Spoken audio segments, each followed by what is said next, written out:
Hello hi welcome to success education. आज आम आलोचना करवा नवम श्रेणी आनुआल एग्जाम 2024। जो चैनल सब्सक्राइब करना सब्सक्राइब कर दिंतु success education and share and comment 1K subscribe करदे मुझे सब परीक्षार क्वेश्चन जहाँ रियल क्वेश्चन आपको जोगेदेवी पे मैंने बुझे जीएससी साइंस सब्जेक्ट क्वेश्चन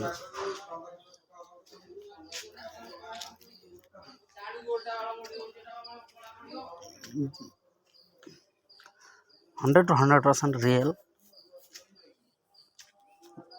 आउ 100K subscribe 1K 100K subscribe हेल्ले मुझे आपंकर जे कौन परीक्षा हम तार रियल क्वेश्चन जहाँ आम खूब शीघ्र आनबी क्वेश्चन पहुँची गले तुम पाक शीघ्र ही आनी जहाँकि किसी असुविधा हम ना जे मोर चैनल को सब्सक्राइब करूँ मेल आइकन को क्लिक करूँ ऑल मेल आइकन को निज ना निज रोल नंबर लिखिए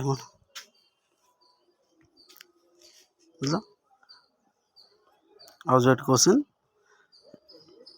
sorry subject question discussion object ने जेकोसी गोटे प्रश्नर उत्तर दबा जेकोसी गोटे प्रश्न उत्तर दबा आम फुल मार्क 50 ऑब्जेक्टिव 50 सब्जेक्ट 50 है जेकोसी गोटे प्रश्नर उत्तर दबा कर अच्छी डाल्टन को तत्व कौन और तार स्वीकार्य गुड़िक लेख और कौन देती ना सब्सटेंशन कौन यार धर्म लेख देख यार क्वेश्चन गुड़ी आम डिस्कसन करवा सहित आंसर भी मुझे आनी है देख पिला माने डाल्टन को परमाणु तत्वर देख तार देख पढ़दे देख जब असुविधा हो स्क्रीनशॉट मारि रख किसी असुविधा हबार नहीं है पे नेक्स्ट क्वेश्चन देख तार अनेक गुड़िए कौन अति क्षुद्र कणिका द्वारा गठित से कणिका को परमाणु कहुए परमाणु क्या कहला परमाणु गुड़िक अविभाजित कणिका रासायनिक प्रतिक्रिया जहाँ सृष्टि करा किंबा विनाश करा नहीं भेरी भेरी कौन एक मौलिकर परमाणु गुड़िकर वस्तुत्व और रासायनिक धर्म सामान नुहे छोट पूर्ण संख्या अनुपात विभिन्न मौलिक परमाणु गुड़ है अनुपात विभिन्न मौलिक परमाणु गुड़िक कौन संपुक्त हो यौग्य सृष्टि करी थाए 5 मारे 5टी पॉइंट दे लिख है पे तार संश्लेषण कौन व्हाट इज संश्लेषण है यहाँ पूरा देख बड़ क्वेश्चन टा तुम संश्लेषण अंतर्जात मिश्रण और जेकोसी द्रवण कण गुड़िक द्रवीभूत न हो मध्यम सबु आड़ को भाषमान अवस्था रही है संश्लेषण कणिका गुड़िक खाली अक्षर देखा जाती संश्लेषण धर्म तार धर्म कौन तार धर्म हूँ संश्लेषण एक असमान मिश्रण संश्लेषण कारण गुड़िक खाली आखि को देखा जाए नहीं संश्लेषण कणिका गुड़िक संश्लेषण मध्य गति करुवा शस्व विस्फोरण करते स्क्रीनशॉट मार रख किसी असुविधा नहीं देख किसी असुविधा करना स्क्रीनशॉट मार देख सब मुझे घिना आंसर देख इम्पोर्टाट जहाँकि तुम परीक्षा आसूची आसब है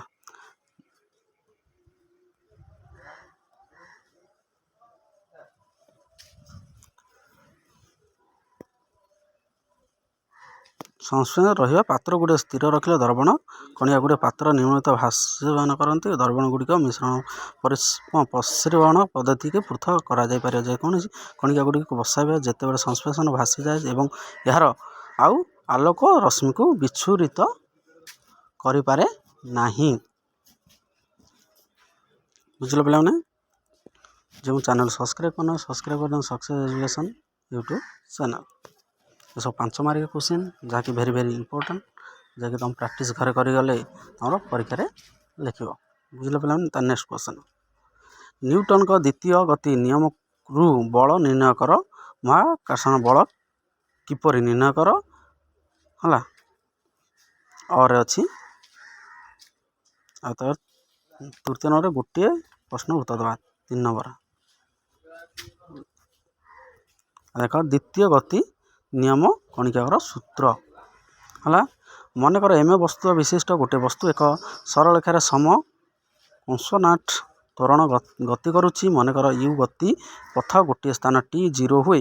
ସମୟ ବସ୍ତୁର ପ୍ରାରମ୍ଭିକ a ବସ୍ତୁର ତ୍ୱରଣ v ସମୟ ପରେ ଗତି କରିବା ଏକକ ସ୍ଥାନାନ୍ତରିତ ବିସ୍ତାରପୂର୍ଣ୍ଣ ପରିବେଗ f ବସ୍ତୁ ଉପରେ ସଂଯୁକ୍ତ ଯାହା ପର ଯୋଗୁଁ ତ୍ୱରଣ ସୃଷ୍ଟି କରେ। ତାର p1 ବସ୍ତୁର ପ୍ରାରମ୍ଭିକ, p2 ବସ୍ତୁର ଅନ୍ତିମ ସଂଯୋଗ ବେଗ, p1 p2 mu ଆଉ mv t ସମୟ ମଧ୍ୟରେ ସଂବେଗର ମୋଟ ପରିବର୍ତ୍ତନ p2 ମାଇନସ୍ p1 ଆଉ mv ମାଇନସ୍ mu କମନ୍ ଆସିଲା m whole into v minus u।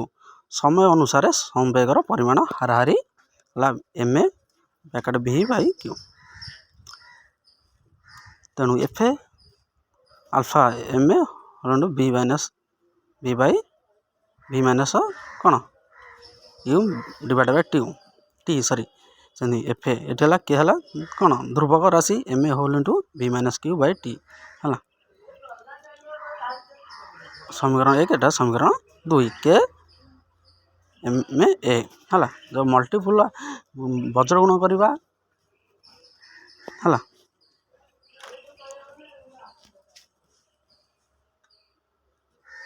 ବୁଝିଲ k ଇଣ୍ଟୁ m a ଏଫଟା ହେଲା କ'ଣ m a।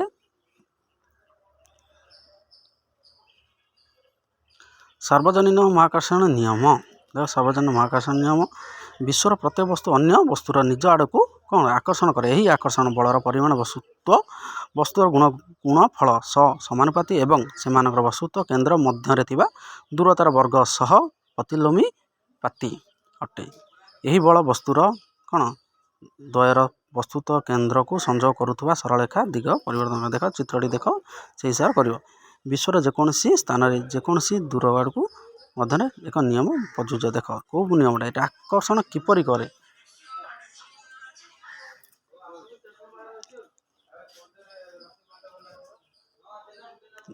ହେଲା ଚିତ୍ରଟା କର ଚିତ୍ର କଲେ ତୁମର ମାର୍କ ମିଳିବ। ସାଇନ୍ସ ଇଜ୍ ଭେରି ଇମ୍ପୋର୍ଟାଣ୍ଟ ଯାହାକି ଚିତ୍ର ମାଧ୍ୟମରେ ବୁଝିବାକୁ ପଡ଼ିବ। ତାପରେ ମନେକର ବସ୍ତୁତ୍ୱ a ଓ b ବସ୍ତୁର ଯଥାକ୍ରମ m ଓ n ଅଟେ। ଉଭୟ ପରସ୍ପର ଠାରୁ d ଦୂରରେ ଅବସ୍ଥାନ କରୁଛନ୍ତି ଓ ସେମାନଙ୍କ ମଧ୍ୟରେ କାର୍ଯ୍ୟର ମହାକର୍ଷଣ ବଳ ମନେକର f ଅଟେ। ମହାକର୍ଷଣ ନିୟମକୁ f alpha m into small m ସେମିତି f ଇଣ୍ଟୁ ଆଲଫା 1 ବାଇ d ସ୍କୋୟାର। ଦେଖ ଯେଉଁ ନିୟମଟା ଆମେ ପ୍ରୟୋଗ କରିଥିଲେ ତାକୁ ଏଠି ସେଇ ନିୟମ ପ୍ରୟୋଗ କଲେ ଯାହାକି ଆମେ ସୂତ୍ର ମାଧ୍ୟମରେ ଏଟା ଦର୍ଶାଇବା ହେଲା। Very very important f is equal to g into m divide by t square. ଏଠାରେ g ଏକ ସମାନୁପାତି ସ୍ଥିରାଙ୍କ ଅଟେ ଯାହାକୁ ସାର୍ବଜନୀନ ମହାକର୍ଷଣ ସ୍ଥିରାଙ୍କ ଇନଭର୍ସ ହେଲା ସେନା g କୁହାଯାଇଛି ହେଲା କୁହାଯାଏ ଏହାକୁ ମୂଳ। ଦେଖ ନେକ୍ସଟ କ୍ୱେଶ୍ଚିନ୍ ଯେକୌଣସି ଗୋଟିଏ ପ୍ରଶ୍ନର ଉତ୍ତର ଦିଅ। ମୂର୍ତ୍ତିକା ସୃଷ୍ଟି ଓ ବିକାଶ କିପରି ହୁଏ ବୁଝାଅ। ଆଉ ମହାମାରୀ ସମୟରେ ରୋଗର ପ୍ରତିକାରକ ବ୍ୟବସ୍ଥା ବର୍ଣ୍ଣନା କର। ଏଟା ହେଲା କରେ ଅଛି ବୁଝିଲ ଯେ 1K 100Kରୁ 1K ସବସ୍କ୍ରାଇବ୍ କରିଦେଲେ ମୁଁ ତୁମର ରିଏଲ୍ କ୍ୱେଶ୍ଚିନ୍ ଆନ୍ସର୍ ଯାହାକୁ ଯୋଗାଇ ଦେଉଛି ମୋତେ ଟିକେ ସହଜ ମୋତେ ଖୁସି ଲାଗିବ ଯାହାକି ତୁମକୁ ଆଣି ଯୋଗାଇ ଦେଇପାରିବି। ଆନନ୍ଦ ଖୁସି ଲାଗିଲେ ଆମେ ନେକ୍ସଟ କ୍ୱେଶ୍ଚିନ୍ ଦେଖ ଖରେ କ'ଣ ଦେଇଛି କ'ଣ ଖାଇଫଏଡ୍ ରୋଗର କାରଣ ଲକ୍ଷଣ କ'ଣ ବର୍ଣ୍ଣନା କରିବା ବୁଝିଲ।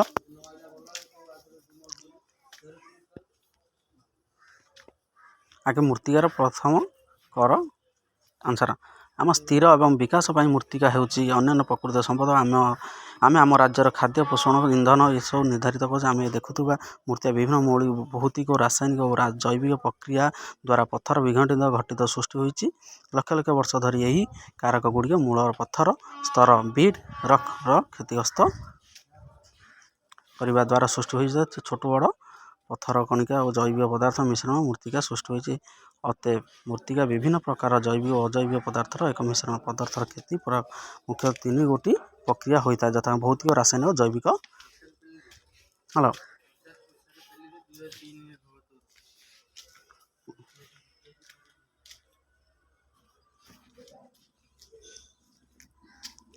ତାପରେ ସୂର୍ଯ୍ୟ ଜଳ ଓ ପବନ ଏହି 3ଟି ପଥର କ୍ଷେରପ୍ତ ମୁଖ୍ୟ ଭୂମିକା ଘଟେ। ଦେଖ ଯେ ସ୍କ୍ରିନସଟ୍ ନେଇଲେ ପିଲାମାନେ ହେଲା ଲଙ୍ଗ କୋଶ୍ଚିନ୍ଟା ତୁମ ସହଜ ହେବ କାରଣ ଭୌତିକ ଓ ରାସାୟନିକ ଯୌଗିକ ଏ ତିନିଟା ଭେରି ଭେରି ଇମ୍ପୋର୍ଟାଣ୍ଟ ପଢ଼ି ଦେଇକି ଆମେ ଲେଖିବାକୁ ପଡ଼ିବ ଯାହାକି ତୁମର ଫୁଲ୍ ମାର୍କ ଆସିବ।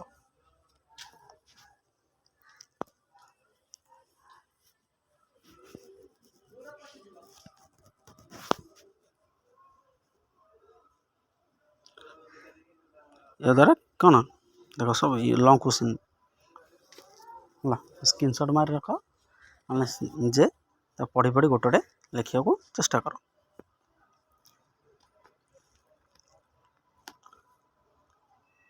ଲାଇନ୍ ଜାତୀୟ ଉଦ୍ଭିଦର ପଥର ଉପରେ ବଞ୍ଚି ରହିବା କ୍ଷମତା ହୋଇଥାଏ ବୁଝୁଛ ନା ଏ ଇମ୍ପୋର୍ଟାଣ୍ଟ ଦେଖ ଲାଇନ୍ ଏସିଡ୍ ନାମକ ଏକ ଜୈବିକ ରାସାୟନିକ ଅମ୍ଳ ଏ ଯେଉଁ ପଏଣ୍ଟଟା ଭେରି ଭେରି ଇମ୍ପୋର୍ଟାଣ୍ଟ ନିର୍ମାଣ କରାଯାଉଥିବା ନିର୍ମାଣ ଏସବୁ ନିର୍ମିତ ହେଉଛି ଏସବୁ ଭେରି ଭେରି ଇମ୍ପୋର୍ଟାଣ୍ଟ ଫର୍ମ। ତାପରେ ଆମେ ନେକ୍ସଟ କ୍ୱେଶ୍ଚନ୍ ହେଲା କ'ଣ ବଡ଼ ବଡ଼ ଗଛ ଧରି ରଖୁଥିବା କ୍ଷମତା ହୋଇଥାଏ। ଏହି ବଡ଼ ଗଛମାନଙ୍କର ଚେର ଭିତରୁ ଯାଇ ପଥର ଫାଙ୍କ ଭିତରେ ପଶି ବୃଦ୍ଧି ପାଇବା ଦ୍ୱାରା ପଥର ଫାଟ ଦେଇ ସୃଷ୍ଟି ହେଉଛି ମୃତ୍ତିକାର ପ୍ରକ୍ରିୟା। ତାପରେ ଅଛି କ'ଣ ଟାଇଫଏଡ଼୍ ରୋଗର କାରଣ ଓ ଲକ୍ଷଣ ଓ ନିରାକରଣ ସଂକ୍ଷେପରେ ବୁଝା ଆଉ ପ୍ଲାଷ୍ଟର ମୁଖ୍ୟ ବିଭାଗ ଗୁଡ଼ିକ ଲେଖିବା ବୁଝିଲ ପିଲାମାନେ। ଟାଇଫଏଡ଼୍ ଏହି ରୋଗର ନାଳୀ ଆକ୍ରାନ୍ତ ହେବା ସଙ୍ଗେ ସଙ୍ଗେ ଜ୍ୱର ହୋଇଥାଏ ତେଣୁ ଏହାକୁ ଆନ୍ତର୍ଜାତିକ ଜ୍ୱର କୁହାଯାଏ ହେଲା କାରଣ ଟାଇଫଏଡ଼୍ ରୋଗ ମଳରେ ଥିବା ସାଲୋମୋନିଆ ଟାଇଫଏଡ଼୍ ହେଲା ଦେଖ ସ୍କ୍ରିନସଟ୍ ନେଇକି ରଖିବ ତୁମର ଇମ୍ପୋର୍ଟାଣ୍ଟ ଯାହାକି ଘୋଷି ପ୍ରାକ୍ଟିସ୍ କରିଲେ ତୁମ ପରୀକ୍ଷାରେ ଆସିବ। ଦେଖ ତା ଲକ୍ଷଣ ଲେଖିବା ରୋଗର ପ୍ରଥମ ଅବସ୍ଥା ମୁଣ୍ଡ ବ୍ୟଥା ହେବ ଦୁର୍ବଳ ତଣ୍ଟିକାଟିଆ କୋଷ୍ଠକାଠିନ୍ୟ ହେବା ଭଳି ଏ ଲକ୍ଷଣ ଦେଖାଦେବ। କ୍ଷୁଦ୍ରାଞ୍ଚଳରେ ଘା ହୁଏ ଦେଖ ତାପରେ ତା'ର ଚିକିତ୍ସା କେମିତି ତା'ର ଚିକିତ୍ସା ଆମେ କରିବା